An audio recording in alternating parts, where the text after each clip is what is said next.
السلام عليكم ورحمة الله. السلام عليكم ورحمة الله. Dan 4 hal yang menjaminkan banyak rizki, bukan memudahkan rizki. Tolong Bapak Ibu hafal 4 hal, bukan menjaminkan rizki, bukan memudahkan rizki, tidak. 4 hal mendatangkan rizki kemari.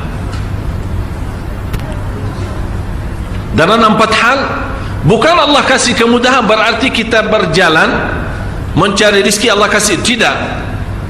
Bukan dikasih kemudahan, tapi di mana saja kita ada, posisi kita di mana saja, Allah datangkan rizki kepada kita. Yang pertama, qiyamul lail, salat malam.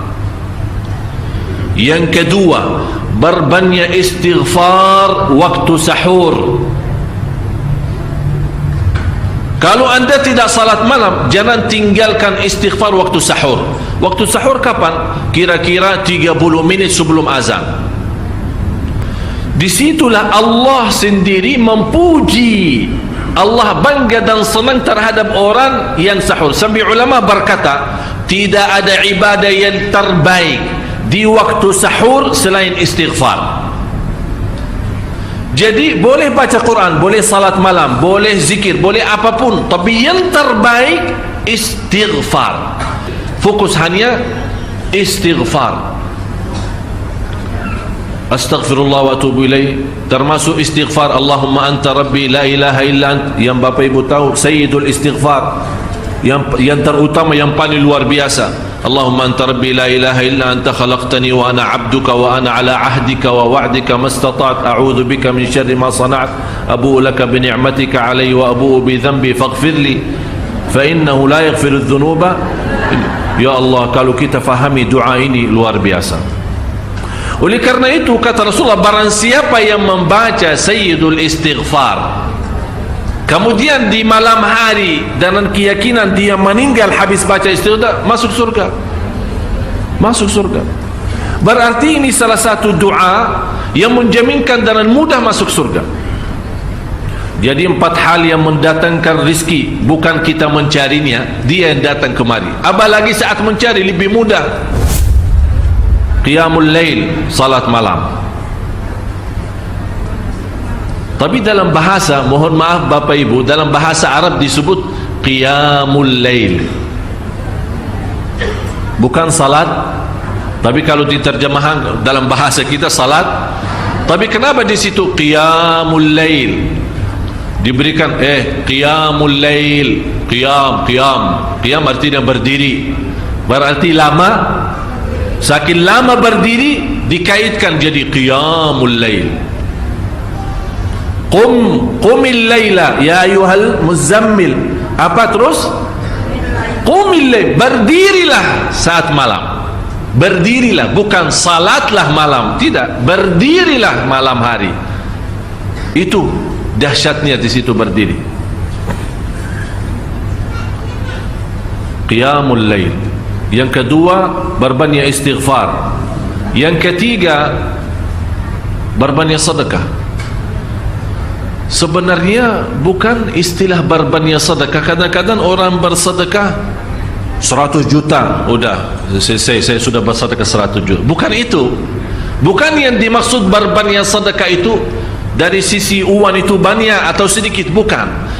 Yang dimaksud rahasia sedekah, ta'ahudus sedekah, istiqamah bersedekah.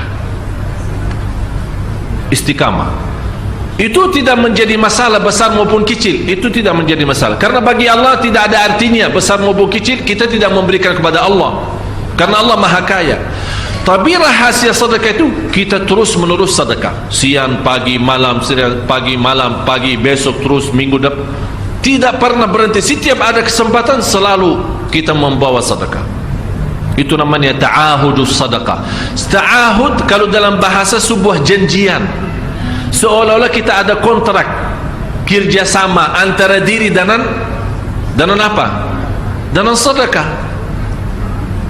Itu kata ta'ahud, ahad, berjanjian. Saya berjanji, seolah-olah ada berjanjian antara kita dalam sedekah. Jadi tidak boleh terlepas dari berjanjian, seolah-olah kita menghormati berjanjian. Bagaimana menghormati? Kita terus kerjasama. Kita beri, Allah ganti berkah sedekah. Kita beri lagi, Allah ganti masih terus. Kita beri, masih Allah terus ganti. Itulah dahsyatnya sedekah. Jadi Bapak Ibu, jangan nunggu hari tertentu, bulan tertentu, malam tertentu kita bersedekah. Jangan. Setiap kita merasa ada berita baik, ada berita maupun ada berita buruk yang menyakiti perasaan kita di rumah tangga kita, anak kita, suami kita, istri kita, apapun, langsung segera sedekah. Disitulah rahasianya. Ikatkan seolah-olah kita sudah membuat perjanjian antara diri dan sedekah dalam segala hal, hal senang maupun hal tidak, hal bahagia maupun hal sedih, hal bangga maupun hal lagi menghadapi kesusahan, kesulitan, selalu sehat dan sakit. Terus yang keempat, zikir, berzikir pagi hari dan sore hari.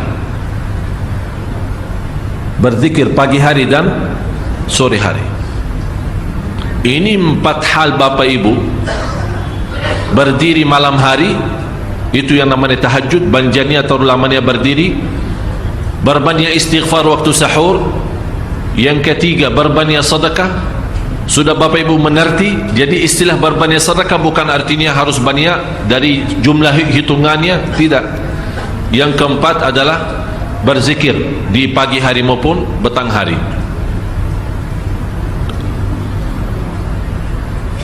Amman huwa qanitun ana al-laili sajidan wa qa'ima.